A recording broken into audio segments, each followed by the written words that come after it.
भोजन की सामग्री दे सकती हूँ, आप यहीं बाहर बैठकर भोजन बनाइए, प्रसाद पाइए और सुबह होते ही निकल जाइए।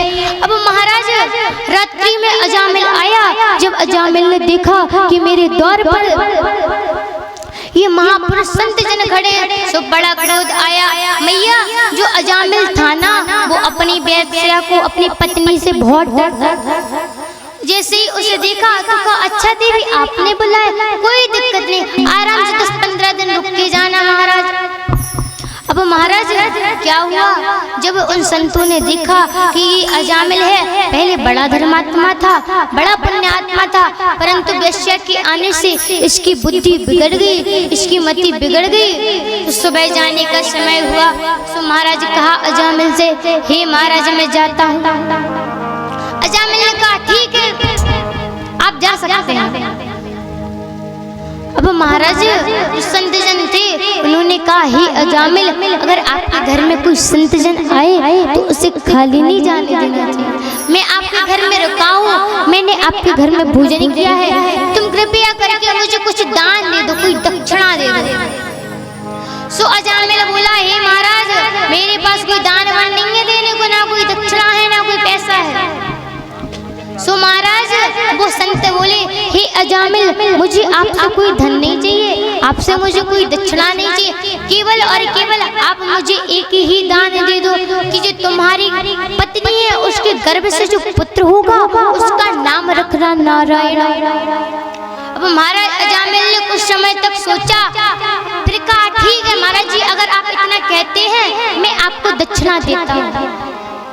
अब महाराज कुछ समय बाद अजामिल की जो पत्नी थी उसके गर्भ से एक बालक हुआ, उसका नाम रखा गया नारायण।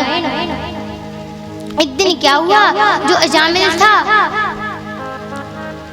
वो बैठा था, अजामिल पूरे दिन अपने पुत्र के साथ खेलता, नारायण नारायण नारायण नाम का जाप करता था। अब महाराज अजामिल की मृत्यु करीब आई, खटिए पे लेटा था, यमदूत उसको लेने आई, जैसे ही रस्सी से पकड़ा खींच के ले जाने लगे। तो आज अजामिल ने जैसे ही अपने पुत्र नारायण को देखा, शब्द निकल गया, नारायण बेटा मुझे बचाओ।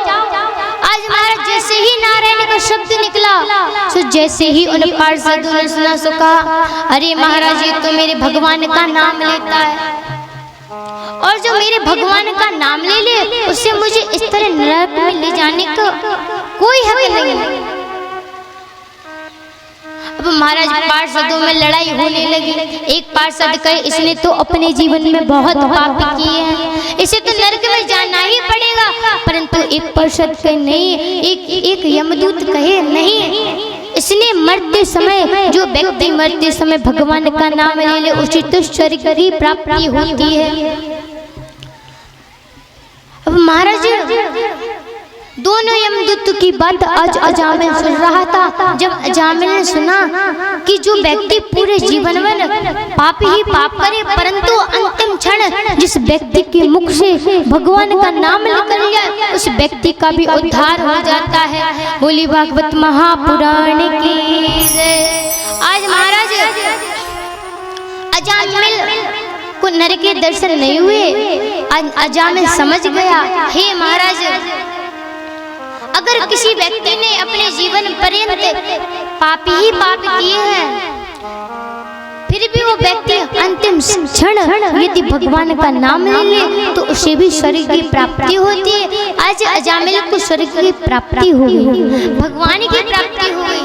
आज अजामिल ने एक संघर्ष लिया, एक वचन लिया, एक अनुष्ठान लिया कि मैं आगे से कभी भी इस मोह ममता में नहीं फंसूंगा, कभी भी वैश्यावृत्ति नहीं करूंगा, कभी भी गलत काम नहीं करूंगा, केवल सदा और सदा अपने मन को, अपने शरीर को ठाकुर के चरणों में लगाऊंगा। आज महाराज अजामिल का उद्धार हुआ। आगे चल के वर्णन आता है। पारिषद महाराज बोले, एक बार क्या हुआ, एक बड़ा सुंदर प्रसंग आता है। सुखदेव जी कहते हैं, हे राजा पारिषद, कश्यप ऋषि के 2 पुत्र हुए। प्रथम पत्नी दिति है। दिति के 2 पुत्र हुए थे, हिरण्यकश्यप और हिरण्याक्ष। हिरण्याक्ष की वध की कथा तो आपने सुनी है, परंतु हिरण्यकश्यप की कथा नहीं सुनी। पारिषद जी कहते हैं, हे सुखदेव जी, कृपया करके आप मुझे हिरण्यकश्यप की कथा सुनाई है। अब महाराज श्री सुखदेव जी महाराज कहते हैं, सुनिए हे राजन परिषद, जो हिरण्यकश्यप था ना, वैसे तो बड़ा लोभी था, बड़ा पापी था, पापी ही पाप करता था, खुद को भगवान के स्वरूप समझता था। वो समझता था अगर मैं हूँ तो भगवान कोई नहीं। उसको भगवान से बड़ी नफरत थी, भगवान से बड़ी नफरत करता था। हिरण्यकश्यप के एक पुत्र हुआ जिसका नाम पड़ा प्रहलाद। अब महाराज जैसे ही प्रहलाद हुआ, सो हिरण्यकश्यप बड़ा खुश हुआ, बोला ये जो मेरा पुत्र है इसको मैं अपनी तरह बनाऊंगा। अब महाराज जो प्रहलाद जी थे, ये तो बड़े धर्मात्मा थे, बड़े पुण्यात्मा थे। इनका तो शुरू से ही भगवान की चरणों में प्रीति थी, रुचि थी, भगवान का ही भजन किया करते थे।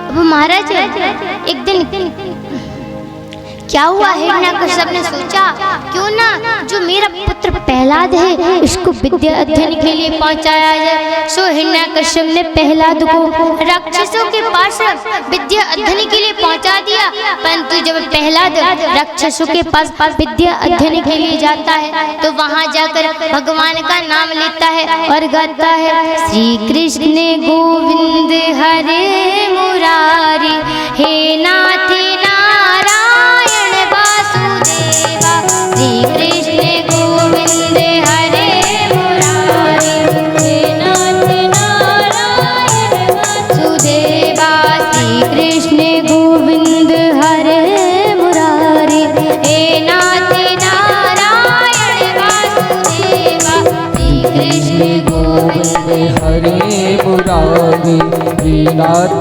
नारायण वासुदेवा, कृष्ण गोविंद हरे मुरारी, हे नाथ नारायण वासुदेवा, कृष्ण गोविंद हरे मुरारी, हे नाथ नारायण वासुदेवा, हे नाथ नारायण वासुदेवा।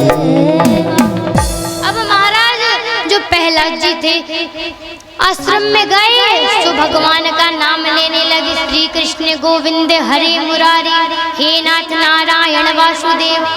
भगवान का भजन गाने लगे। कुछ समय बाद प्रहलाद जी आश्रम में आए, अपने पिता के पास आए। तो जैसे ही पिता के पास पहुंचे, हिरण्यकश्यप ने प्रहलाद जी को अंग से भर लिया, गले से लगा लिया और कहा, पुत्र आपने क्या अध्ययन किया?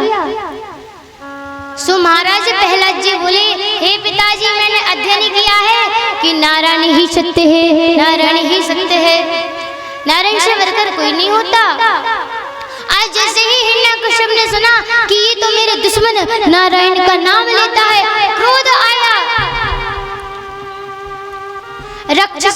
राक्षस के जो टीचर थे, जो गुरुदेव जी थे ना, उनसे कहा, तुमने मेरे पुत्र को कैसी शिक्षा दी है? मैंने तुमसे कहा था कि इसे राक्षसों के बारे में बताना, राक्षसी शिक्षा देना, परंतु तुमने तो इसे नारायण का नाम सिखा दिया। हिरण्यकश्यप ने फिर से प्रहलाद जी को आश्रम में पहुंचाया और फिर से कहा कि अब जाओ, इसको ले जाओ और इसके मुंह से केवल और केवल हिरण्यकश्यप का नाम निकलना चाहिए। ओम हिरण्यकश्यपाय नमः, ओम हिरण्यकश्यपाय नमः। अब महाराज फिर से प्रहलाद जी आश्रम में गए, परंतु जो प्रहलाद जी थे ना, वो नहीं माने, फिर भी भगवान का नाम लेते हैं, भगवान का भजन करते हैं। कुछ महीने बाद आज प्रहलाद जी फिर से आए। अब महाराज जैसे ही प्रहलाद जी आए, सो हिरण्यकश्यप ने देखा, फिर से अंग से लगाया, गले लगाया, पूछा, बेटा तूने क्या पढ़ा? प्रहलाद जी फिर से भगवान की भक्ति बताते, भगवान के बारे में बताते। अब हिरण्यकश्यप ने जैसे ही सुना, सब फिर से क्रोध आया। प्रहलाद जी को समझाया, हे पुत्र, इस संसार में कोई वो तेरा पिता हिरण्यकश्यप है। तो मेरा भजन किया करो। ओम हिरण्यकश्यपाय नमः, ओम हिरण्यकश्यपाय नमः। प्रहलाद जी बोले, हे पिताजी, मैं नारायण का भजन नहीं छोड़ सकता। नारायण जी तो मेरे इष्ट देव है, मैं उनसे बड़ा प्रेम करता हूँ, मैं उनका भजन नहीं छोड़ सकता। आज हिरण्यकश्यप को बड़ी क्रोध आई, सो अपनी पत्नी को दिया और कहा, हे देवी, इसको संभालो तुम और इसके मुख से मेरा नाम कहलवा। अगर मैंने सुन लिया कि इसने फिर से नारायण का नाम लिया तो मैं इसे जिंदा नहीं छोड़ूंगा। आज महाराज बड़ा क्रोध आता है हिरण्यकश्यप को, परंतु जो प्रहलाद जी थे वो नहीं माने। एक बार क्या हुआ, हिरण्यकश्यप ने अपने पुत्र प्रहलाद को बुलाया और कहा, पुत्र तुम मेरा भजन किया करो, जन जन में जाकर मेरे भजन का प्रचार प्रसार करो, मेरा नाम का प्रचार प्रसार करो। अब महाराज प्रहलाद जी जन जन में गए, सो जाकर नारायण का नाम लेने लगे, नारायण की भक्ति का प्रचार प्रसार करने लगे। अब महाराज जब नारायण की भक्ति का प्रचार प्रसार किया, हिरण्यकश्यप को पता चल गया, हिरण्यकश्यप को क्रोध आया। नारद जी को जोर से जमीन पर पटक दिया, परंतु प्रहलाद जी को कुछ नहीं हुआ। अब महाराज प्रहलाद जी को मारने के बड़े प्रयास किए, परंतु प्रहलाद जी नहीं मरते, क्योंकि कहा गया, जाको रखे साईं मार सके ना कोई। आज महाराज हिरण्यकश्यप बड़ा क्रोधित है। आज हिरण्यकश्यप ने प्रहलाद को मारने की कोशिश की, परंतु प्रहलाद जी भगवान का नाम लेना नहीं छोड़ते। प्रहलाद जी कहते हैं, मेरे भगवान है ना, वो सब जगह है, सब जगह।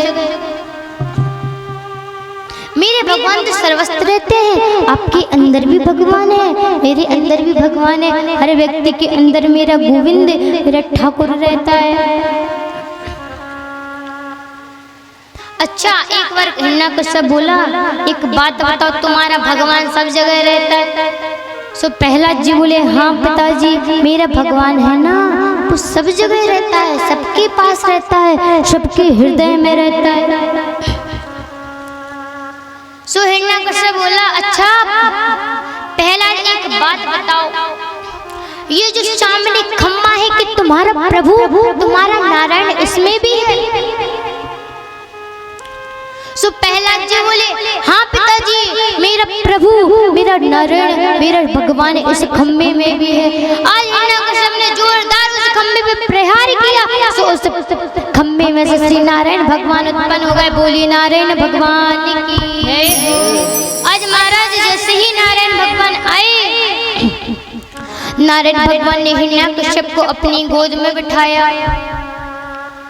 अब महाराज हिरण्यकश्यप को अपनी गोद में बिठाया, सो हिरण्यकश्यप जोर जोर से हंसने लगा, जोर जोर से, क्योंकि जो हिरण्यकश्यप था ना, उसे ब्रह्मा जी के द्वारा वरदान मिला था कि मैं ना ऊपर मरूं, ना नीचे मरूं, ना दिन में मरूं, ना रात में मरूं।